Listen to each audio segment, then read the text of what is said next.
कुरुक्षेत्र में कौरव और पांडवों की लड़ाई में दुर्योधन कौरवों का सबसे बड़ा भाई था।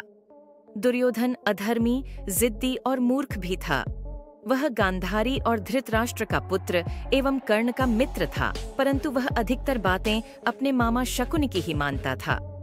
दुर्योधन की जिद, अहंकार और लालच ने लोगों को युद्ध की आग में झोंक दिया था। इसलिए दुर्योधन को महाभारत का खलनायक कहा जाता है। आओ जानते हैं उसके बारे में 10 रोचक बातें। 1. दुर्योधन का जन्म 100 घड़े में से पहले घड़ी डी ढीहे से हुआ था। जब दुर्योधन का जन्म हुआ तो वह रोने के बजाय गधे की तरह रेंकने लगा और जन्म लेते ही बोलने भी लगा था। दुर्योधन ने जैसे ही जन्म लिया तो कई तरह के अपशकुन देखने को मिले, जैसे शियार जोर जोर से रोने लगे, उल्लू शोर मचाने लगे, आसमान में अचानक काले बादल छा गए। इन घटनाओं को देखकर विदुर ने कहा कि ये अपशकुन बता रहे हैं कि यह पुत्र हस्तिनापुर के विनाश का कारण बनेगा, इसे त्यागने में ही भलाई है। परंतु पुत्र मोह में धृतराष्ट्र और गांधारी ने ऐसा करने से मना कर दिया। 2. दुर्योधन को कलयुग का अवतार माना जाता है, क्योंकि दुर्योधन में वे सभी गुण मौजूद थे जो कलयुग के मनुष्य में होने चाहिए। इसीलिए दुर्योधन को कलयुग का अवतार कहा जाता था। कहते हैं कि दुर्योधन कलयुग का अंश था, तो उसके 100 भाई पुलस्त्य वंश के राक्षस के अंश से थे। वायु पुराण में राक्षसों को पुलह, पुलस्त्य, कश्यप एवं अगस्त्य अर्षि की संतान माना गया है। 3.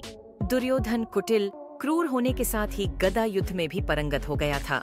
उसने शकुनि की चाल के तहत बलराम जी से गदा युद्ध करना सीख लिया था। महाभारत काल में बलराम, जरासंध, भीम और दुर्योधन को ही सर्वश्रेष्ठ गदाधर माना जाता था। भीम ने भी बलराम जी से गदा सीखी थी। 4.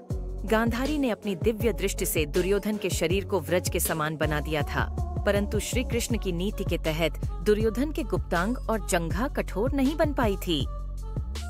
5. दुर्योधन की मृत्यु सबसे अंत में हुई, और खास बात यह कि महाभारत के 18 दिन तक चले युद्ध के अंत के बाद दुर्योधन और भीम के बीच गया युद्ध हुआ, जिसमें भीम ने दुर्योधन की जंघा उखाड़कर फेंक दी थी, जिसके चलते दुर्योधन की मृत्यु हो गई थी। एक बार महर्षि मैत्रेय हस्तिनापुर पधारे। विश्राम के बाद धृतराष्ट्र ने पूछा, भगवन, वन में 5 पांडव कुशल पूर्वक तो है ना? महर्षि ने कहा, वे कुशल हैं, लेकिन मैंने सुना कि तुम्हारे पुत्रों ने पांडवों को जुए में धोखे से हराकर वन भेज दिया। ऐसा कहकर पीछे मुड़ते हुए उन्होंने दुर्योधन से कहा, तुम जानते हो पांडव कितने वीर और शक्तिशाली हैं। महर्षि की बात सुनकर दुर्योधन ने क्रोध में अपनी जांघ पर हाथ से ताल ठोंक दी।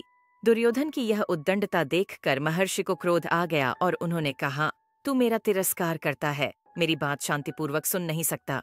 जा उद्दंडी, जिस जंघा पर तू ताल ठोंक रहा है उस जंघा को भीम अपनी गदा से तोड़ देगा। बस यही शाप दुर्योधन को ले डूबा। 6. रिश्तों में दुर्योधन जहां अर्जुन का सौतेला भाई था, वहीं वह श्री कृष्ण का समधी भी था। श्री कृष्ण के पुत्र सांब ने दुर्योधन की पुत्री लक्ष्मणा से विवाह किया था। अर्जुन और श्री कृष्ण भी आपस में भाई ही थे, क्योंकि अर्जुन श्री कृष्ण की बुआ कुंती का लड़का था। लेकिन अर्जुन ने जब श्री कृष्ण की बहन सुभद्रा से विवाह किया तो वे उनके जीजा भी बन गए थे। 7. दुर्योधन ने पांडवों को मारने के लिए सबसे पहले भीम को जहर देकर नदी में फेंकवा दिया था, लेकिन भीम बच गए थे। फिर दुर्योधन ने पांडवों को मारने के लिए वारणावत में लक्ष्यागृह का निर्माण कराया, वहां से भी पांडव बचकर निकल गए थे। फिर पांडवों के वनवास होने के बाद अज्ञातवास में दुर्योधन जंगल जंगल पांडवों को ढूंढने के लिए अपनी सेनाएं भेजता रहता था। दुर्योधन ने शकुनि की कुटिल नीति के चलते ही पांडवों के मामा शल्य को अपनी ओर से युद्ध लड़ने के लिए राजी कर लिया था। 8. महाभारत की कथा में ऐसा प्रसंग भी आया है कि दुर्योधन ने काम पीड़ित होकर कुंवारी कन्याओं का अपहरण किया था।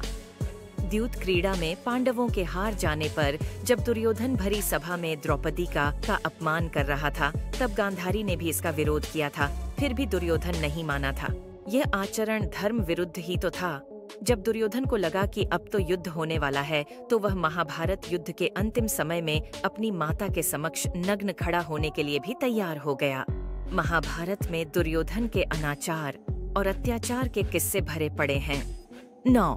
पांडवों और कौरवों द्वारा यादवों से सहायता मांगने पर श्री कृष्ण ने पहले तो युद्ध में शस्त्र न उठाने की प्रतिज्ञा की और फिर कहा कि एक तरफ मैं अकेला और दूसरी तरफ मेरी एक अक्षौहिणी नारायणी सेना होगी।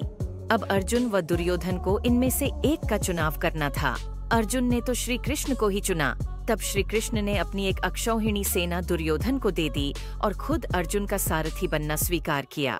इस प्रकार दुर्योधन ने 11 अक्षौहिणी तथा पांडवों ने 7 अक्षौहिणी सेना एकत्रित कर ली। 10. दुर्योधन की पत्नी का नाम भानुमति था, जो मल्ल और द्वंद्व युद्ध में पारंगत थी और वह दुर्योधन के साथ अखाड़े में कुश्ती लड़ती थी। दुर्योधन ने भानुमति के साथ जबरन विवाह किया था। गंधारी ने सती पर्व में बताया है कि भानुमति दुर्योधन से खेल खेल में ही कुश्ती करती थी, जिसमें दुर्योधन उससे कई बार हार भी जाता था। भले ही दुर्योधन भानुमति को हरण करके लाया था, लेकिन भानुमति को दुर्योधन से प्यार हो गया था।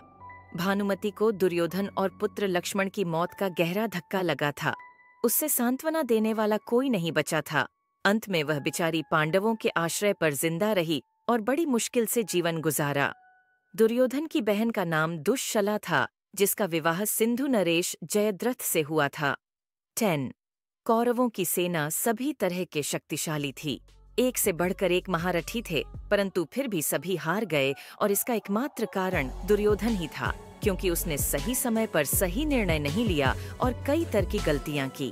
पहली गलती उसने श्री कृष्ण की बजाय नारायणी सेना मांगकर की। दूसरी गलती उसने भीष्म पितामह और द्रोणाचार्य की बातों पर ध्यान नहीं दिया।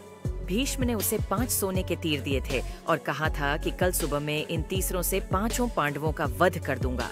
दुर्योधन वो तीर अपने पास रख लिए और अर्जुन के वरदान मांगने पर उसे दे दिए।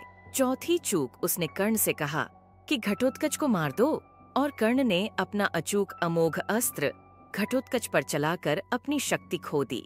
5वीं चूक उसने यह की कि जयद्रथ को वह उचित सुरक्षा नहीं दे पाया, और छठी चूक यह की कि उसने उचित समय पर अश्वत्थामा को सेनापति नहीं बनाया, अन्यथा युद्ध का परिणाम कुछ और ही होता।